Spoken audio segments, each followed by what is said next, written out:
So I learned that too, right? And then I was making money. My first time I went to the US was for free because I could do UI UX. Some all expense paid 1 week trip to New York off some skill I just learned like 3 months ago because someone said that I'll make money if... Please, when is the next class?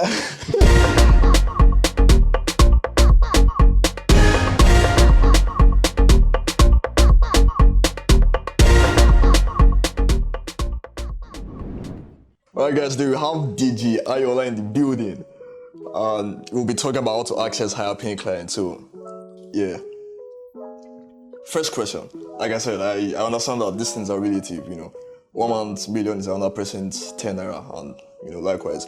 But you are definitely not charging what you used to charge 5 years ago. So how have you been able to move from to where you are now in terms of revenue generation?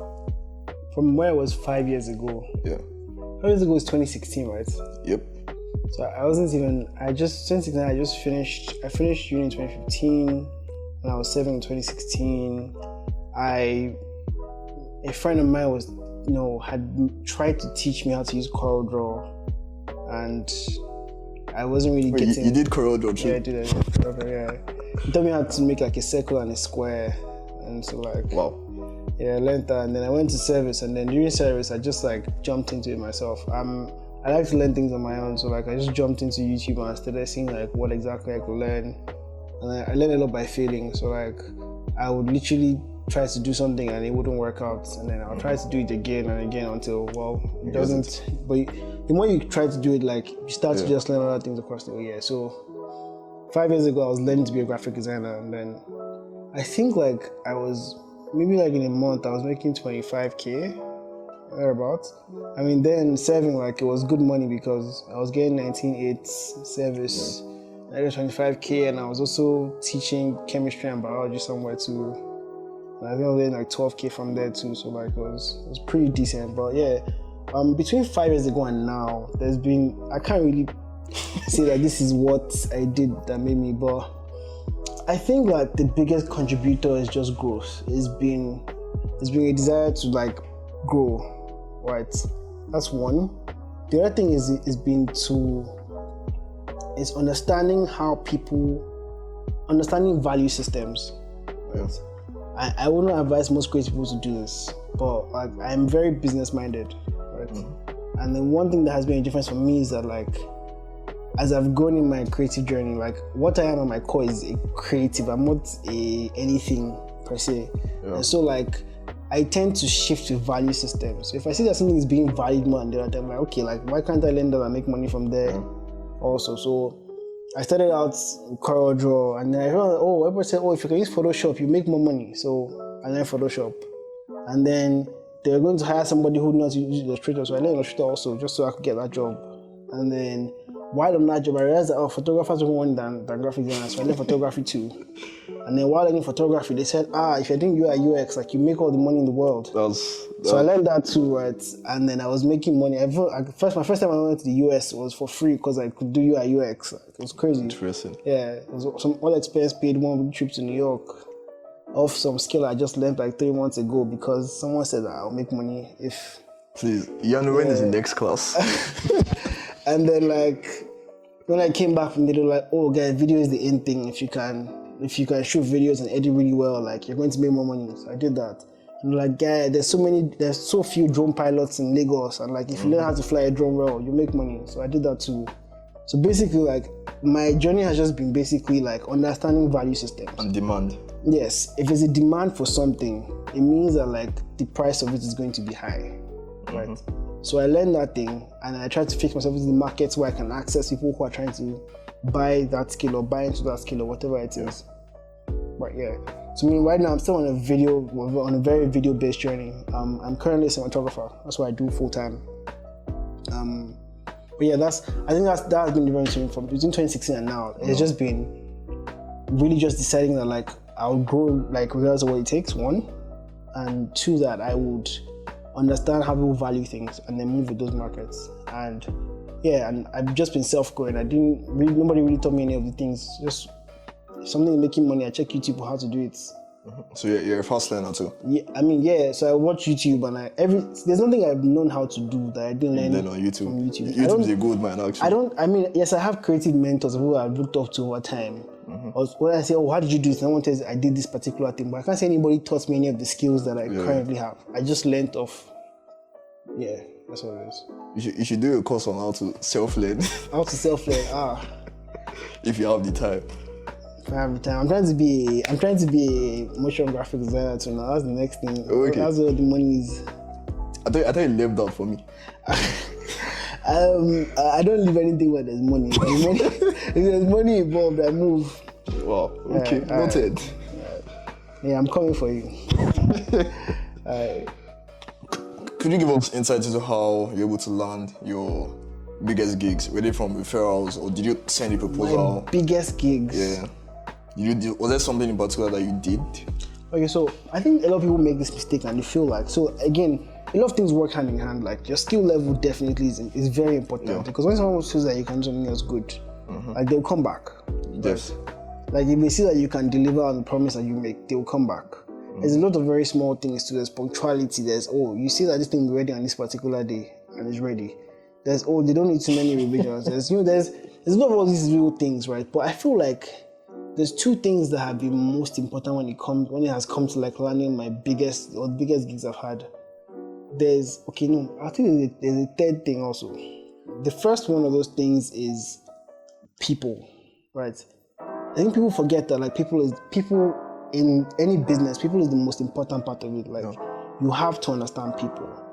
You have to be ready to make connections with people, right? So like I spend more of my time talking to people and just talking. In fact, there's nowhere I go to where I don't talk about myself, because I'm just trying to make that connection with other people, because that's where the gigs will come from. They won't be from your Instagram, but it looks really nice because nobody even knows that it exists.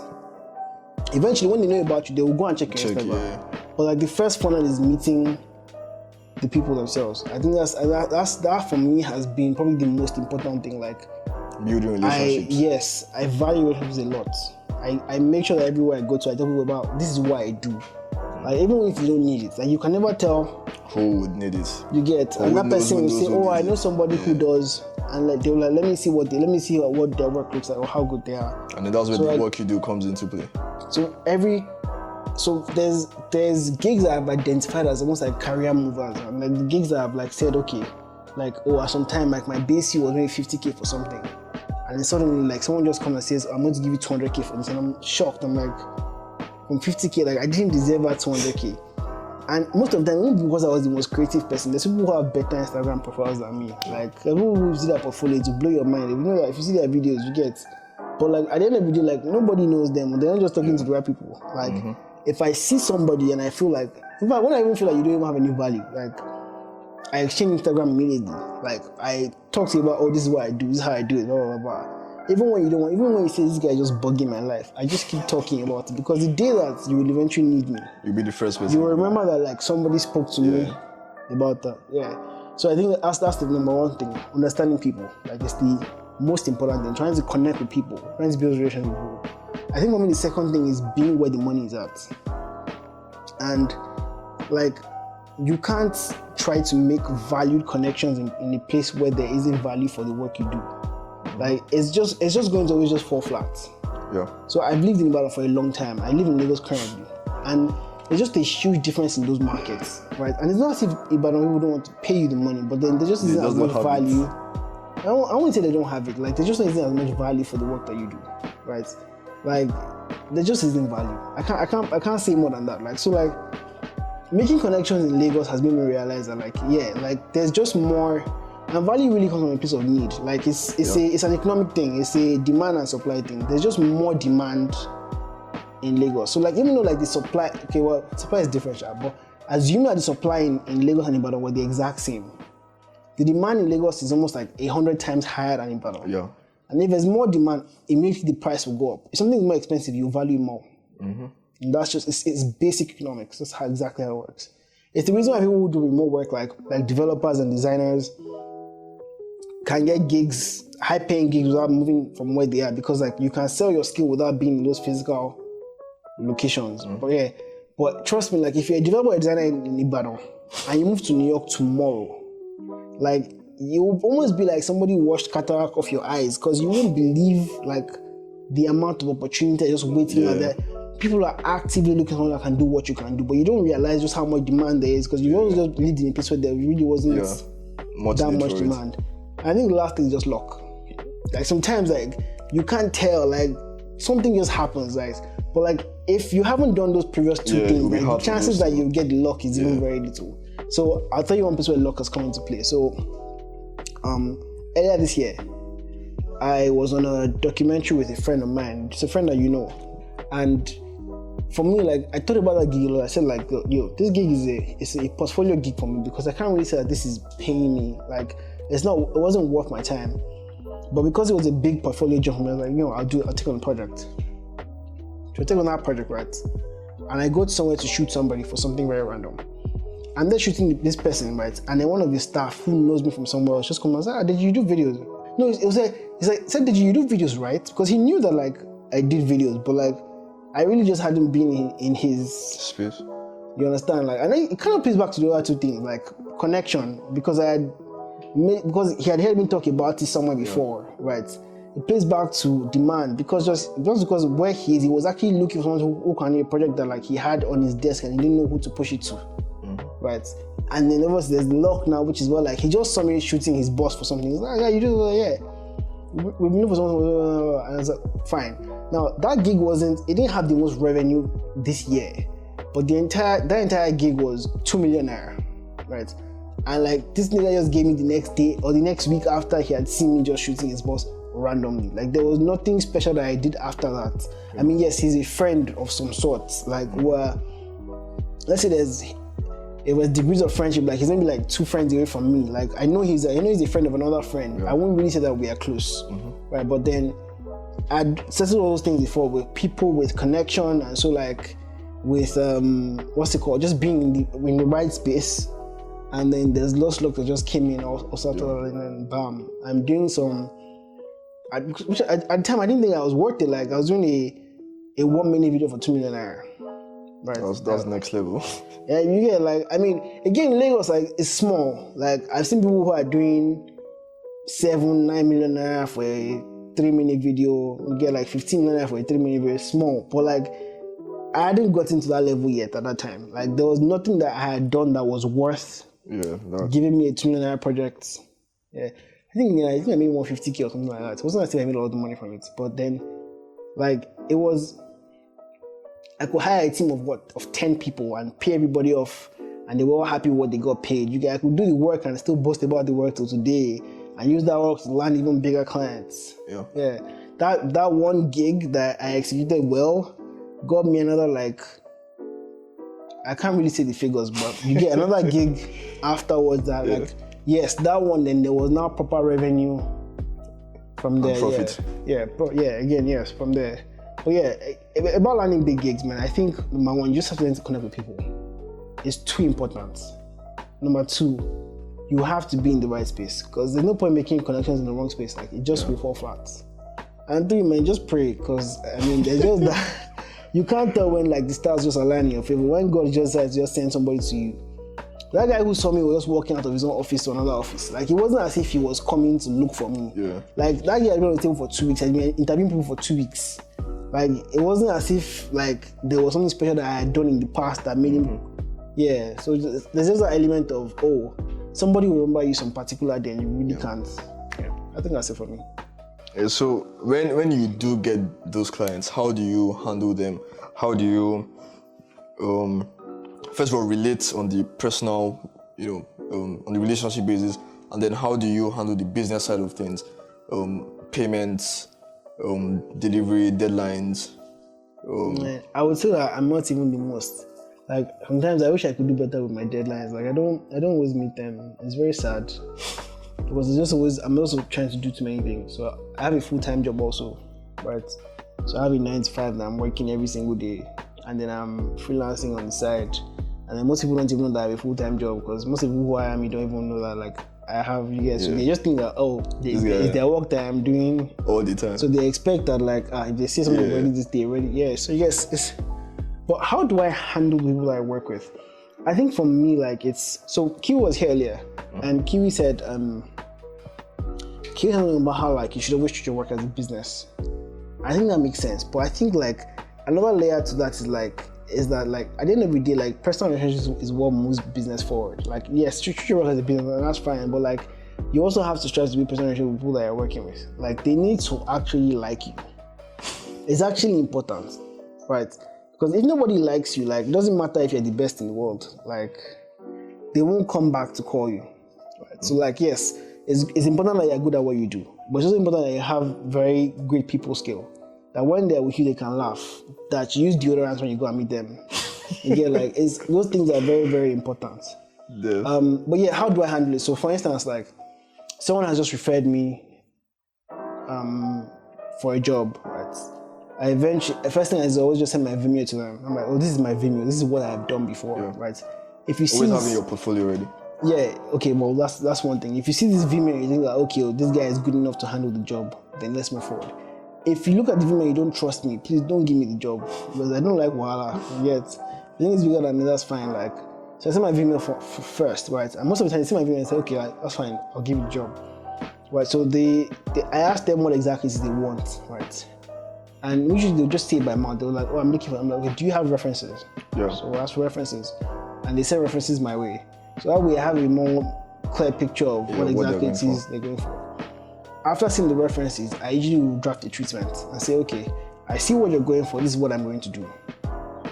And once they agree to that treatment, I follow up with an invoice. Now, many times, I do that for like repeat clients, but many times when like it's a client that I've never met before, immediately after we talk, I just send you an invoice. I'm like, okay, this is how much it cost. Between me making that treatment and listening to everything I'm going to say, I'm planning for where the shoot will be, this is the value of my time. Right? And most of the time, it's not even as if I really want them to pay anything or like I need the money. Maybe the average is like 50 or 100K. It's just so that like I don't talk to people that waste my time. Like, I don't want to use 1 week to be writing treatments. And then you now say, we don't really think we have the money for it now. I don't like, if my time is going to go into, I like to at least put some value into that time. But yeah, after invoice is agreed, and we agree on tranches of payments. So like I'm like, oh, this is what you pay before, this is what you pay after. Some people just pay the entire thing before, depending on what you are comfortable with.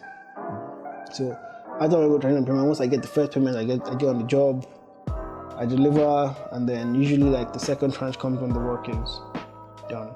And then afterwards, like, but most of the time I'm just talking to them on WhatsApp, just trying to be as polite and friendly as possible, give them the utmost respect. When I see them in person, I laugh and crack jokes. Because again, like yes, I have a business name, and I try to send like very legit documents. Like everything looks tidy, my business name, my invoices and my business name. You get all those things that are really important, like showing the business. But again, like you just have to have those interpersonal skills. Like if you don't have it, like people will stop coming to you because there's somebody who probably is not as good as you, but still makes them laugh. And if you're the one that like you're always fighting them all the time, like. After a while, like they like sometimes like clients even say, oh, I want these 4 things and I'm going to pay you for these 4 things. And then midway they say, oh, there's a 5th thing. So I ask myself, I'm like, what would this 5th thing cost me? If I want to charge for them, I'll charge extra 30K. I don't want to, it's not worth it. Do it.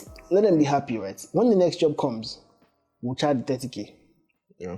Exactly. Yeah. So I mean, I think I found myself in that position like some days ago. Oh, really?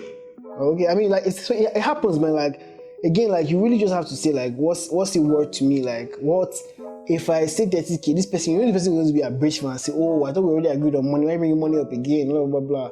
So that's myself. I'm like, oh, so now it's a project I'm working on right now. So I'm really big project like that in somewhere, and client had already agreed to a couple of things, right? And the immediately he starts to bring other things up.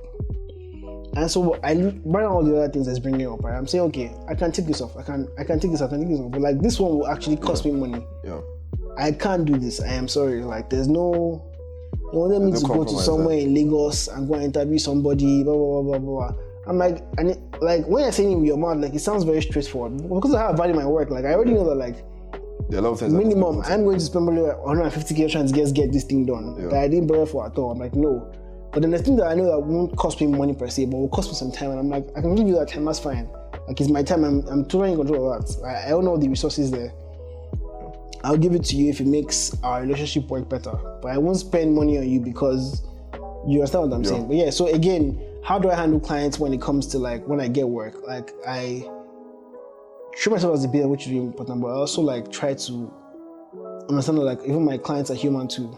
And so like it's important that they're happy with relating to me as a human being, like they're happy with who I am and how I handle the work that's been given to me. Oh, well, that's... If I need to apologize for something, I apologize. If I need to, you get... Again, if I need, I always wear deodorant. And I think it's really important. Like, don't go and meet a client and you're not wearing deodorant. Like, it's important. Like, that can be the reason why they don't give you a job next time. Wow. Alright. Use deodorant. Next question. Yep. So I think you already touched this. How do you keep big clients coming back?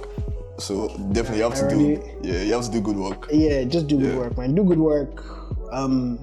Make sure they like you. I mean, don't oversell yourself. Yeah. Right, but be polite when you need to be polite. Be respectful when you need to be respectful. Crack jokes when you think you need to crack jokes, right? If you need to sacrifice something, you need to sacrifice it. Right, but yeah, again, I mean, it's more than just doing good work because trust me, like if you think you can do good work, there's somebody out there that can do better than you. They might even charge less than yourself. I mean, I know there's nobody that'll charge less than me because my price is high, right? So like, there's enough people. So like, I value people who choose to come to me, right? So yeah, I have to just place that value on my clients. Like, I make sure that they're comfortable whenever they're in my own space. Yeah. Apart from just delivering on good work, which is a given. Like you don't have any choice there. You have to do on good work. But apart from that, like how you approach them, how you talk to them, like. I don't just try to start fighting with feedback. I'm like, I can't do that. This is why I can't do this. Do you understand that? Yeah. Again, there's some people that you should just not even work with at all. Like once you from the beginning, like you just see like this is not just going to go well. Just let it go. Like clients red flags. Some people that just say like, my brother, I don't really have money like that. Though. I don't want to know how much money you have. Like I just let it go. Like once you come with me and that's the first thing they are saying. Like even if you pay $1 million, I don't know like, this $1 million you are paying.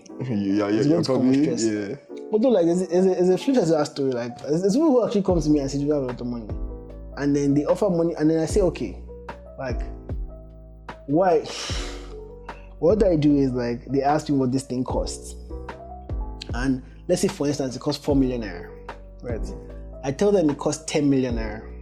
So that when they beat it back down, it comes back to start said 4 million naira. Yeah. So like I have enough profit that I can take their bullshit.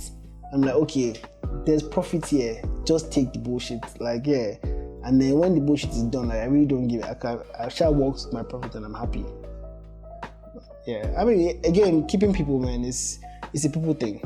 You just have to have good people skills. People have to like you. It's more than just doing good work. It's way more than that. Because people will forget good work, but people won't forget the good person. A person that they could laugh with or vibe with. People will not forget that. But good work can be forgotten. Well, this has been super, super insightful. Like I've learned stuff. And I'm sure you guys have to. So please don't forget to like, share, subscribe. And then check out Deji's work on Vimeo. We'll put a link in the description. You never know where your next client will come from. So check out Deji's work. Please, Thank you very much. All right. You're welcome. All right, bye guys.